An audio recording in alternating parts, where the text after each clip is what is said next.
رات کے 3 بج رہے تھے اور سب سے خطرناک بات یہ نہیں تھی کہ میں جاگ رہا تھا، بلکہ یہ تھی کہ میں سو بھی رہا تھا لیکن مجھے سوتے ہوئے سب کلیئرلی دکھ رہا تھا۔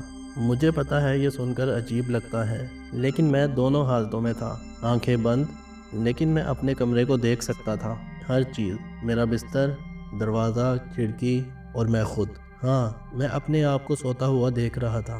اس وقت مجھے لگا یہ بس کوئی عجیب خواب ہے۔ پھر دروازہ دھیرے دھیرے سے کھلا، میں نے دیکھا لیکن میرا سوتا ہوا جسم بالکل نہیں ہلا۔ دروازہ آدھا کھلا اور دھیرے سے کوئی اندر آیا۔ وہ آدمی تھا یا کچھ اور، میں نہیں جانتا، لیکن اس کی چال انسان جیسی نہیں تھی، جیسے جوائنٹس الٹے لگے ہوں۔ ہر قدم پہ اس کا جسم تھوڑا سا مڑ جاتا تھا، جیسے ہڈیاں ٹوٹ چکی ہوں۔ وہ سیدھا میرے بستر کے پاس آیا اور میرے سوتے ہوئے جسم کے بالکل اوپر جھک گیا۔ میں چیخنا چاہتا تھا لیکن میں بس دیکھ رہا تھا۔ اس کا چہرہ دھیرے دھیرے میرے چہرے کے قریب آیا اور پھر اس نے میری آنکھوں کے بالکل پاس اپنی آنکھیں لا کر روک دی۔ اس کی آنکھیں کالی نہیں تھیں، سفید بھی نہیں تھیں، بلکہ بالکل خالی تھیں، جیسے کسی نے آنکھوں کے اندر کا حصہ نکال دیا ہو۔ پھر اس نے دھیرے سے کہا، تم مجھے دیکھ سکتے ہو؟ میرا دماغ فریز ہو گیا۔ یہ کیسے ممکن ہے؟ میں نے سوچا۔ اس نے مسکرایا اور اس کے دانت بہت زیادہ تھے، انسان سے زیادہ۔ اب تم واپس نہیں جا سکتے۔ اس نے اپنی انگلی میری آنکھوں پر رکھی اور اس لمحے سب کچھ بدل گیا۔ میں اب اپنے کمرے میں نہیں تھا، میں کسی اور جگہ تھا۔ اندھیرا، صرف ہلکی سی لال روشنی اور ہوا میں عجیب سی بدبو، جیسے سڑے ہوئے گوشت کی ہو۔ میں نے نیچے دیکھا، زمین پر لوگ پڑے ہوئے تھے، ڈزنز، شاید ہنڈریڈز۔ سب کی آنکھیں کھلی ہوئی اور سب سیدھا میری طرف دیکھ رہے تھے۔ میں نے پیچھے ہٹنے کی کوشش کی لیکن میرا پاؤں کسی چیز میں اٹک گیا۔ نیچے دیکھا تو کسی کا ہاتھ میرا پاؤں پکڑ چکا تھا، ٹھنڈا، گیلا اور دھیرے دھیرے ٹائٹ ہو رہا تھا۔ چھوڑو مجھے، میں نے کہا۔ پھر ایک آواز آئی بالکل میرے کان کے اندر سے، تم بھی ان جیسے بننے والے ہو۔ میں نے جھٹکے سے اپنا پاؤں چھڑایا اور بھاگنا شروع کیا، لیکن جتنا میں بھاگتا اتنا ہی وہ جگہ لمبی ہوتی جا رہی تھی، جیسے میں کبھی باہر نہیں نکل سکتا۔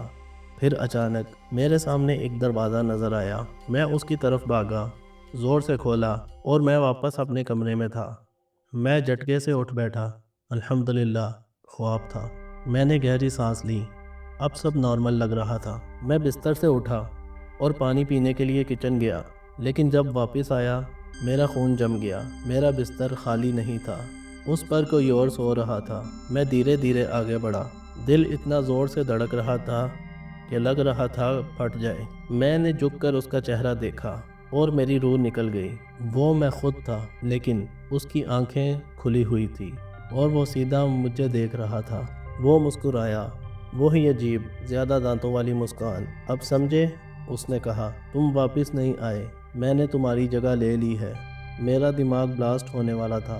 یہ جھوٹ ہے، یہ خواب ہے، میں چیخا۔ میں نے اسے پکڑنے کی کوشش کی لیکن میرا ہاتھ اس کے اندر سے گزر گیا، جیسے وہ سالڈ ہی نہ ہو۔ اور پھر میں نے اپنے ہاتھ دیکھے، وہ ٹرانسپیرنٹ ہو رہے تھے۔ نہیں، میں چیخا، لیکن اس بار آواز ہی نہیں نکلی۔ وہ اٹھ کر بیٹھ گیا، اسٹریچ کیا، جیسے کوئی فریش نیند سے اٹھا ہو۔ پھر اس نے میری طرف دیکھا اور دھیرے سے بولا، اب تم بس دیکھ سکتے ہو جیسے پہلے میں دیکھتا تھا۔ میرا دماغ سڈنلی کنیکٹ ہوا، مطلب تم بھی؟ وہ ہنسا، ہاں، میں بھی کبھی تم تھا۔ اور پھر وہ آرام سے کمرے سے باہر چلا گیا۔ آج 6 مہینے ہو چکے ہیں، میں اب بھی یہیں ہوں، اسی کمرے میں، اسی بستر کے پاس۔ میں چلاتا ہوں لیکن کوئی نہیں سنتا، میں ہلنا چاہتا ہوں لیکن ہل نہیں سکتا۔ اور سب سے ڈراؤنی بات، روز رات کو 3 بجے دروازہ دھیرے سے کھلتا ہے اور کوئی نیا انسان اندر آتا ہے۔